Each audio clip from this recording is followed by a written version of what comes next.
문재인 대통령이 잠시 뒤 청와대에서 신년 기자회견을 갖습니다. 새 국정운영 기조와 방향을 밝히는 자리가 될 예정입니다. 네, 먼저 청와대에 나가 있는 취재 기자 연결합니다. 이재동 기자, 오늘 기자회견 정확히 몇 시부터 시작됩니까? 네, 문재인 대통령의 세 번째 신년 기자회견은 오전 10시부터 시작될 예정입니다. 기자회견은 청와대 영빈관에서 진행되고요. 내외신 기자 200여 명과 마주 앉아 자유롭게 일문일답을 주고받을 예정입니다. 올해 국정 운영 방향에 대한 구체적 구상을 국민들에게 소상히 설명해 국민들의 이해를 높이겠다는 게 청와대의 설명인데요. 지난해와 마찬가지로 사회자의 권한을 줄이고 대통령이 자유로운 분위기 속에 기자회견을 진행할 예정입니다. 질문자나 내용의 사전 조율이 없고 문 대통령이 직접 손든 기자 중에서 질문자를 지목하게 됩니다. 다만 지난해에는 기자회견에 앞서 문 대통령이 신년사를 발표했는데요. 올해는 지난주에 이미 신년사가 발표가 됐기 때문에 대통령이 짧은 인사 한 말을 마치면 곧바로 질의응답에 들어간다는 점이 차이점입니다. 시간은 총 90분 정도고요.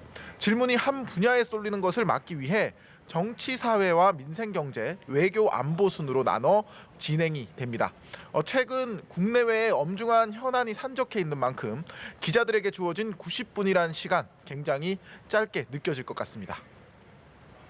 이 기자, 말씀하신 것처럼 지난주에 문재인 대통령이 신년사를 통해 올해 국정 방향을 미리 밝히기도 했는데 추가로 어떤 질문이 나올 것으로 예상되고 있습니까? 네, 일단 외교안보 분야 그중에서도 북한 문제가 가장 관심이 모일 것 같습니다. 문 대통령은 신년사에서 거듭 만나고 끊임없이 대화할 용의가 있다면서 남북 협력을 증진시킬 방안을 모색하자고 북한에 제안을 했습니다. 하지만 이후에도 북한은 여전히 우리 정부에 대한 비방을 멈추지 않고 있는데요. 이 때문에 남북 협력의 구체적 방안을 묻는 질문들, 또 현재 소강 상태인 북미 비핵화 협상을 재궤도에 올려놓기 위한 우리 정부의 역할을 묻는 질문들이 나올 것으로 전망이 됩니다. 정치 사회 분야에서는 청와대를 겨냥한 검찰의 하명 수사 의혹, 또 감찰 무마 의혹에 대한 질문들이 예상이 되고요. 특히 검찰 개혁과 관련해 윤석열 총장의 신임 여부를 대통령이 직접 언급할지가 관심입니다. 민생 경제 부분에서는 일자리 문제와 함께 향후 집값 안정을 위한 정부의 추가 대책이 언급될 가능성이 있는데요.